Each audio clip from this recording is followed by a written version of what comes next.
So guys, I finished the second half of the Blade itself, so finishing the book. And this second half really had all of our main characters that we have so far clashing together, which was really fun to read. However, we were also introduced to some brand new characters, so let's talk about them first. Pretty much immediately in part 2, we get introduced to Ferris Malgin. So it becomes apparent immediately that Ferris is tough as nails. She clearly has a very troubled background. So she was, I believe, a slave with the Gherkins and that nation there. And she has a huge vendetta against those people. But really, she just reminded me a lot of a bit of a feral animal. She's quick to attack, and we see that throughout the course of the book. Everybody underestimates her temper and the speed at which she's going to try and deal with situations physically. Not only is she quick to attack and quite violent, she's incredibly good at being violent as well, and that's come from a life where everybody seems to be hunting her. So she really does remind me of a wild animal, and she shows over and over and over again that she really doesn't trust anybody. However, one person manages to break through, and I believe his name's pronounced Yolway, and he's another mage, and he kind of chaperones her across to the main city to meet the rest of our characters. And it becomes apparent that that's on the orders of Bayaz as well. Now, the reason why she may have a little bit of a soft spot, or by soft spot I mean she might not immediately try and kill him if it came down to it, because that's the kind of woman she is because he steps in and saves her from some eaters.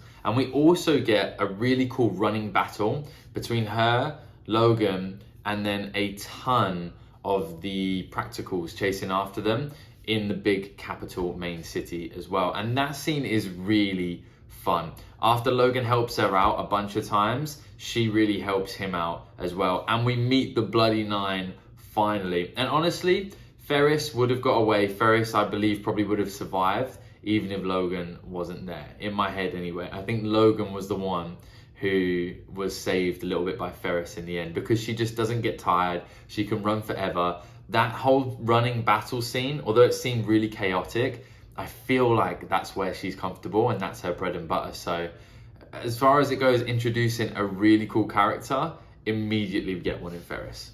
And normally in these videos, what I'm trying to do is trying to predict what's going to happen next.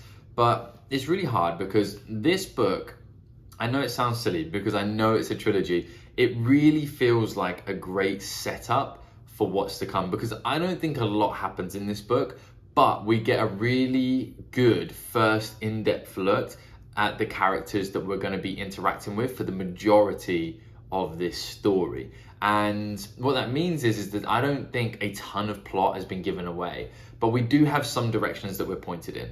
Direction number 1 is corruption. Obviously, there's corruption from everywhere. We have the Archlector Salt, who seems about as corrupt as it comes. We have the king, who is obviously being controlled by somebody else because he can't even stay awake. I wouldn't be surprised if the king dies soon and descends the world into madness. We have Bethod rising up. We have the Gurkhas trying to do their thing and rise up as well. And I wouldn't be surprised if that is funded and or egged on by somebody who wants to take complete power and the throne in the Union. So it's difficult to make calls. I'm sure if once I finish this series and I look back, there's a ton of hints towards what's going to happen. But I think that main storyline of the Union and succession, and you know, to steal a popular series' name, A Game of Thrones, like it really is that. It seems like somebody's lining up an opportunity to take the throne. So if our characters have been the highlight so far, let's talk about what we get from them in the second part of this book, because it's really fun. First up, I want to talk about West. So West, I didn't talk about him in the last video because I didn't realize he was going to be as big of a main character, but it looks like we are going to get quite a lot from his perspective, which I dig. And I thought that West was going to be just our common good man. Somebody who isn't spectacular, not super self-confident, but always does the right thing. And even though they're not going to get glory, or maybe they, you know, always fall a little bit short, you always feel safe in rooting for them to succeed. And they always teach our heroes something. And as I was writing in my notes, this like stereotypical explanation for this guy, and he's going to be our common good guy, he like beats up his own sister And I couldn't believe it. I was literally writing my notes as I was reading, because to do the videos, I need to be able to do that. And he just starts beating on his own sister. And I was like, whoa, where did this come from? So one thing I've really enjoyed from these books is how grey the characters are. And not necessarily grey, they just act out of turn, and it surprises me. And that's, you know, pretty much all you can ask for from a book. I don't need endless twists and turns, but variety is the spice of life. Having these characters have like a real touch to them where, you know, they're not always in congruency with what has been built up before, and there's surprises, and they make human mistakes and emotional errors. Not saying that like that's a, you know, a good mistake to make or one that I can relate with, but it was just cool to see a big change up. I was happy to be surprised. So what do I think happens to West? I think he's being sent to England. We definitely know that. And we also definitely had some foreshadowing. So a man called Salem Ruse was pretty much in the opening scene, and Glokta was torturing him very unjustly, if I remember correctly. He didn't deserve it. They were just trying to get a false confession. He's been sent to England as well. And also there was a bit of foreshadowing in the conversation between West and Glokta before he was sent up there. So I think that he bumps into, in England, he's going to interact with Salem Ruse, and he's also going to interact with the named men who are going to bump into him, and they are going to be told by West that Logen still lives, and then maybe all of them find their way back down to the Union. I don't know if they defeat Bethod. Doesn't look like it based on the efficiency of Bethod's warriors and the types of people he has with him versus who the Union's sending, but I don't know, maybe they do find a way to defeat Bethod. Who knows? I haven't got a prediction on that. But he meets Salem Ruse, he meets the named men, they all make it back to the Union at some point. So that's my prediction from West's storyline. And just to touch briefly on the named men, I really enjoy everything from their perspective. It's so much fun to read. I love the chemistry that they have between them. I love the implied history that they have as well. Like, there's so much to these men. They're legends in their own right, especially in the North, and we just have them bundled together. And I was also shocked by the absolute brutality of the death of the weakest. We barely interact with him throughout the book, but it just, you can, like, even his name, you can tell he was the one who was looked after by that group. It was like their little brother was just slaughtered by somebody just trying to prove a point to them. And that scene where they're taking revenge and attacking those individuals who essentially did that to the weakest, well, I was rooting for them so hard. I couldn't believe it. And yeah, it just shows like this book doesn't I know it's described as grimdark, right? But it doesn't constantly have depressing outcomes, but it will shock you with some outcomes occasionally, and that's so fun to read. I really enjoyed it, and I can see why this came so highly recommended. So on to Jezel. And Jezel falls in love, and him falling in love is genuinely really touching. I didn't think I was going to say that about Jezel at any point in this series, and I've actually come to really like him. Not because he's a likable character, but because he's so fun to read. It's just fun to watch him slowly learn life lessons. I'm sure there's a lot more to come. And it's also quite fun to read his pompous, naive and childish mentality and perspective, because I don't know, like, it really does remind me of being a kid. And I don't mean like a 5-year-old, but like maybe like a 13, 14-year-old where you just think you're right and everyone else is wrong, and how could they be so stupid? And I don't know, just, you know, a very naive perspective. So it's fun to read, and yeah, that's all you can ask for from a character, right? I'm sure we're going to get a lot of perspective and growth from him. There's definitely going to be some pain in his future, but he's with a group of people who aren't going to allow him to push them around at all. In fact, he's probably the weak link of that group. So let's see what happens. One thing I am looking forward to is the illusion of him being the greatest fencer being shattered. Obviously, Bayaz helped him out with that, and he's with a group of people who I believe know that. So at some point that's going to come up, and that's going to absolutely shatter our boy Jezel, and you know, I think it's going to be quite fun to read. Then we go on to Logen. Logen I thought was going to be like the big hero from this book, but this book is defying expectations on character archetypes anyway. They're so varied that Logen might not become that. And honestly, there wasn't much development from Logen at all. I wasn't that interested in his character in the second half until right at the end, when he becomes the Bloody Nine. Now, it's quite clear that there's some magic involved in that. There's always a weird feeling in his stomach when magic is used, and when he becomes the Bloody Nine as well. I don't know how that relates to magic or whether that's a spirit thing. I've got no idea, but seeing him become the Bloody Nine was really interesting because we see the legend that has been spoken about, which is him as the Bloody Nine, and we also see the raw, awesome power and the mentality of it as well. So I still don't know that much about the magic, which is fun. It's a really fun way to bleed it out slowly and just have me make my own guesses and have my own ideas on the magic rather than have the system concretely explained like immediately. So Logen, not that interested in the second part, but we did get to meet the Bloody Nine, which is cool. The thing I'm most looking forward to with Logen is seeing him interact with the named men again, with his band of warriors. I'm under no doubts that they link up again at some point, and I think that reunion will be really interesting, depending on how many of them are still alive. I think it'll be quite heartfelt, and we're going to learn more about all their backgrounds, and especially Logan's as well. And we might get some good war stories and fire stories, so war stories around a campfire. That's what I'm imagining anyway. So yeah, I'm really looking forward to him interacting with his named men and each other finding out that they're alive. So on to Glokta, who has been my MVP and most favorite character by a country mile for this book.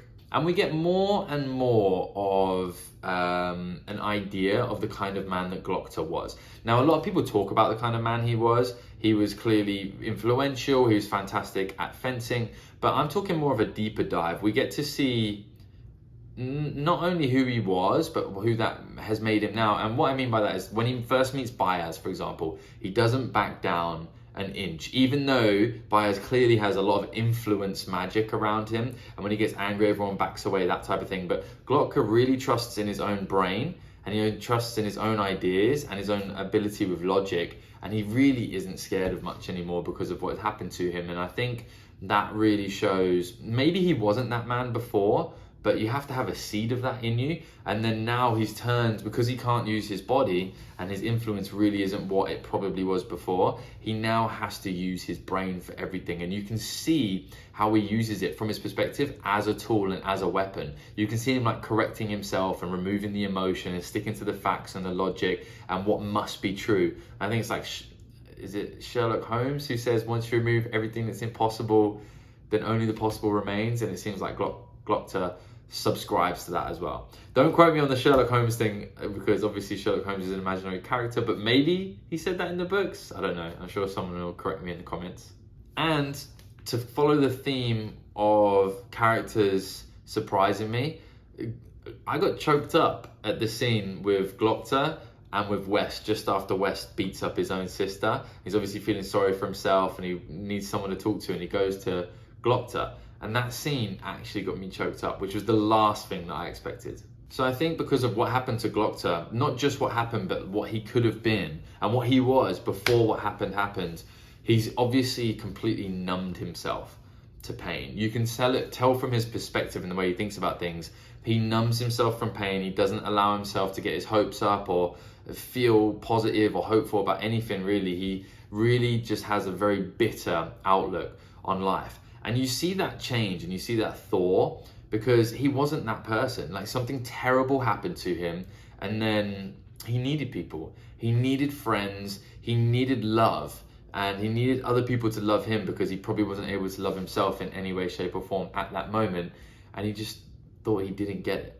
And then it gets revealed that West actually did come and visit. And immediately when he sees that maybe he did have a friend, maybe he did have someone who loved him and cared about him, regardless of what happened, they cared about the new version of him, the broken version of him, the battered version of him, the embarrassed, the humbled, the half of the man that he thinks he was before. And he thought, you just see him need it and see him open up for it, and man, it just got me emotional. It was such a good scene. Another great thing is the conversations between Bayaz and Glokta. I could read that all day. They're both very intelligent, they're both very witty, and they're both not willing to back down. And the most important thing is they're both quite happy to have met the other one. They're happy to have found someone to have this verbal fencing, if you will. They're happy to have somebody who won't back down, because I don't think it happens to either of them very often, that they meet someone who's intelligent enough to hold the conversation and willing to continue to argue and pick at each other as well. So I could read an entire book of those two just on an adventure together just because of the dialogue. And then obviously we need to look into the lore and the magic. And the thing is, there are so many hints in this second half of the book. We learn about Juvens and his brother and the seed and the mages that were there and the ones that weren't, and Kalul and eaters. And we meet the divider, the great weapon. We get the box that the seed's going to go into. There's just endless foreshadowing there. And I could sit here and talk for an hour based on everything that was given as to what do I think is going to happen. But I just don't think I want to do that. I think that it's so open-ended right now that I'm just excited to go and see what is next in store. And this first book, like I said near the beginning, it really is a well thought out first part of a bigger story. And that doesn't always happen. Sometimes you get like self-wrapped up stories in the first book of a trilogy, because maybe the author didn't know if they were definitely going to do a trilogy, or they just wanted to make sure that first one was enjoyable. They thought maybe it wouldn't sell as well, or just wouldn't be as good a story if it was just the setup for the rest. But I really like how Joe Abercrombie has set this up to go forwards, because it's clearly just a great foundation for a bigger and wider story. And I can respect that. I can dig that. I'm really excited about that. So what are some things that I loved about this book? Now, one of the things I loved is the characters, and everybody says the same thing when they talk about this book. But for me, the reason why I love the character work is because of how each perspective is so well thought out, and everyone's perspective is in congruency with what we know about them as a character. There's no little gimmicks that they do or things that they say over and over that is like passed off as a character trait or passed off as a personality. They really do have personalities sculpted by their past that we know about. For example, people like Logen and Dogman, they have very practical, direct, it is what it is perspectives on almost everything. They don't worry about anything because I just don't think the life they've lived out there, hunting, fighting, battling, allows for that. You can't live in the future and live in the past and have that lifestyle. And their perspectives match that perfectly. Glokta's is very cunning, very suspicious, and very bitter. And that clearly comes from what he could have been into what happened to him, and then who he is now, and what he had to do to protect himself and to protect his sanity was to become that person. Then you have someone who like Jezel, who's so pompous, so naive, yet deep down actually quite a good person, but just doesn't know who he is, folds to the pressure of society and to his father and what he thinks he has to be rather than who he is. And there's such deep characters because of how that perspective has been thought out, and I just really enjoyed reading it. Second thing I loved was the fact that it's not just one encompassed story, it's the setup for the wider story. And they Joe Abercrombie obviously took his time, did a ton of foreshadowing on what's to come, but I already mentioned this and I really loved the fact that he hasn't rushed it and he's spent his time building out the game plan for the rest of this book. Story, in fact. Is there anything that I hated? There was one thing that I hated, one glaring thing: the navigator. Man, well, I only met him for a brief period of time, but he was so annoying, so annoying. I'm sure that everybody feels the same way. If not, you're crazy. He was so frustrating to read, the way he talks in the third person about himself. It reminded me of Dobby the house elf, but just with absolutely none of the endearing qualities. So tell me, do you agree? Are there some characters that you loved that maybe I didn't, or vice versa? If you love the navigator, let me know so that I can argue with you in the comments. But obviously, I'm going to be continuing reading this series. Please like and subscribe, and I'll see you on the next video.